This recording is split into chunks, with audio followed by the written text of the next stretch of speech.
पिछले समय कई देर से यहाँ पर किसानों को माफी को लेकर बहुत चर्चा हुई।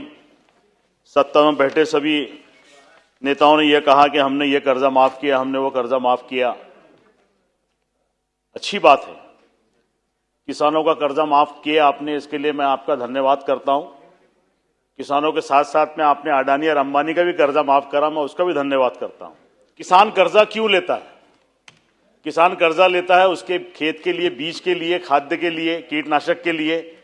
ऐसी कई कंपनियां हैं जो बाहर से आकर यहां नकली बीज, नकली खाद्य यहां दे रही है। उसकी वजह से किसानों का बड़ा प्रभाव पड़ता है, उनकी फसल खराब होती है, उनकी फसल के अंदर वापस वो उत्पादन नहीं ले पाते।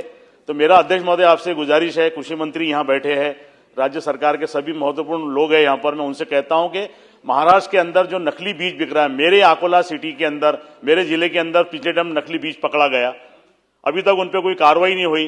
ये नकली बीज पकड़ने की वजह से किसान जो कर्जा लेता है तो उसका फायदा उसको नहीं उठा पा रहा है, टाइम पे वो कर्जा नहीं भर सकता है। ये बीज जो नकली बना रहे हैं इनके ऊपर भी मकोका लगे, इनके ऊपर भी गंभीर कार्रवाई हो। तो मैं आपसे अध्यक्ष महोदय कहना चाहूंगा कि पेपर के माध्यम से किसानों का जो नुकसान हो रहा है उसके माध्यम से, और मैं यहाँ सदस्य करके मैं गुहार लगाता हूँ, यहाँ सब बड़े बड़े लोग बैठे, कृषि के ऊपर मुझे इतना नहीं समझता, मुझे इतना समझता है कि उनके जो नुकसान हो रहा है उसके ऊपर कहीं ना कहीं लगाम लगनी चाहिए।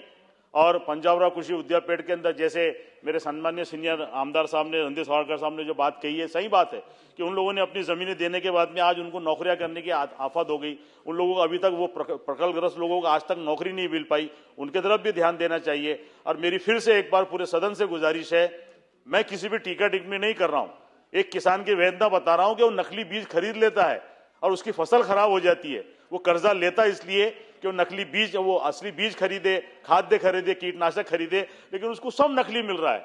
तो आप कर्जा तो दे रहे हैं, आपका धन्यवाद, लेकिन उन लोगों को क्या करेंगे जो लोग नकली वहां कारोबार कर रहे हैं? मैं चाहता हूं कि वो कीटनाशक जो नकली बेच रहे हैं उनके ऊपर मकोका लगनी चाहिए और उन पर कड़ी से कड़ी कार्रवाई होनी चाहिए।